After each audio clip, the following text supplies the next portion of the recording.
ओम कृष्णाय वासुदेवाय हरे परमात्मने प्रणतः क्लेशनाशाय गोविंदाय नमो नमः। जय श्री कृष्ण भक्तों, आज आप सुनेंगे श्रीमद् भगवद गीता का पहले अध्याय का पहले श्लोक का अर्थ। तो शुरू करते हैं। धर्मक्षेत्रे कुरुक्षेत्रे समवेतायुयुत्सवः मामकाः पांडवाश्चैव किम कुर्वत संजय। धृतराष्ट्र ने कहा, हे संजय, धर्म भूमि कुरुक्षेत्र में युद्ध की इच्छा से एकत्र हुए मेरे तथा पांडु के पुत्रों ने क्या किया। तात्पर्य: भगवद गीता एक बहुपठनीय आस्तिक विज्ञान है जो गीता महात्म्य में सार रूप में दिया हुआ है। इसमें यह उल्लेख है कि मनुष्य को चाहिए कि वह श्री कृष्ण के भक्त की सहायता से संवेक्षण करते हुए भगवद गीता का अध्ययन करे और सार्व प्रेरित व्याख्याओं के बिना उसे समझने का प्रयास करें। भगवद गीता का अध्ययन करें और स्वार्थ प्रेरित व्याख्याओं के बिना उसे समझने का प्रयास करें। अर्जुन ने जिस प्रकार से साक्षात भगवान कृष्ण से गीता सुनी और उसका उपदेश ग्रहण किया, इसी प्रकार की स्पष्ट अनुभूति का उदाहरण भगवद गीता में ही है। यदि उसी गुरु परंपरा से निजी स्वार्थ से प्रेरित हुए बिना किसी को भगवद गीता समझने का सौभाग्य प्राप्त हो तो वह समस्त वैदिक ज्ञान तथा विश्व के समस्त शास्त्रों के अध्ययन को पीछे छोड़ देता है।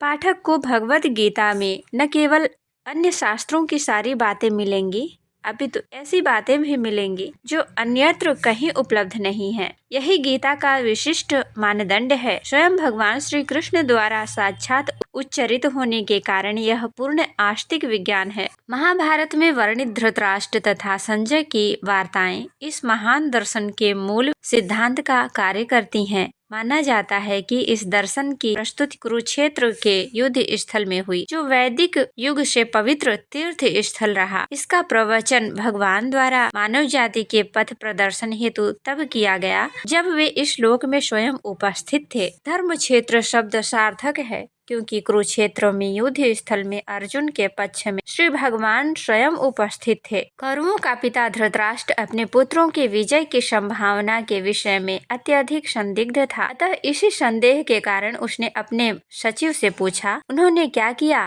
वह आश्वस्त था कि उसके पुत्र तथा उसके छोटे भाई पांडु के पुत्र कुरुक्षेत्र की युद्ध भूमि में निर्णयात्मक संग्राम के लिए एकत्र हुए हैं। फिर भी उसकी जिज्ञासा सार्थक है। वह नहीं चाहता था कि भाइयों में कोई समझौता हो, अतः वह युद्ध भूमि में अपने पुत्रों की नियति, भाग्य, भावी के विषय में आश्वस्त होना चाह रहा था। चूंकि इस युद्ध को कुरुक्षेत्र में लड़ा जाना था, जिसका उल्लेख वेदों में स्वर्ग के निवासियों के लिए भी तीर्थ स्थल के रूप में हुआ है, अतः धृतराष्ट्र अत्यंत भयभीत था कि इस पवित्र स्थल का युद्ध के परिणाम पर न जाने कैसा प्रभाव पड़े। उसे भली भांति ज्ञात था कि इसका प्रभाव अर्जुन तथा पांडु के अन्य पुत्रों पर अत्यंत अनुकूल पड़ेगा, क्योंकि स्वभाव से वे सभी पुण्यात्मा थे। संजय श्री व्यास का शिष्य था, अतः उनकी कृपा से संजय धृतराष्ट्र के कक्ष में बैठे बैठे कुरुक्षेत्र के युद्ध स्थल का दर्शन कर सकता था। इसलिए धृतराष्ट्र ने उससे युद्ध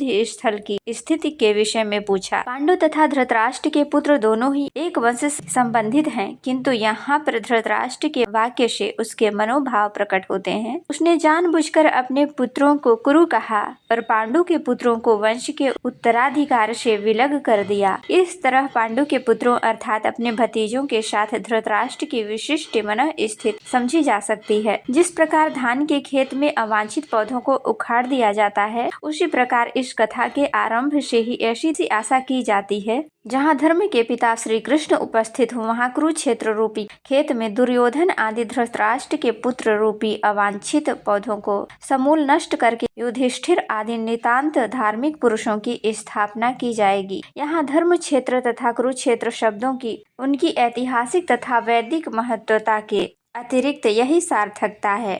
अब अगले श्लोक का अर्थ सुनिए अगले दिन। तो भक्तों, अगर वीडियो पसंद आए तो लाइक, शेयर, कमेंट और सब्सक्राइब जरूर कीजिएगा। देखने के लिए धन्यवाद।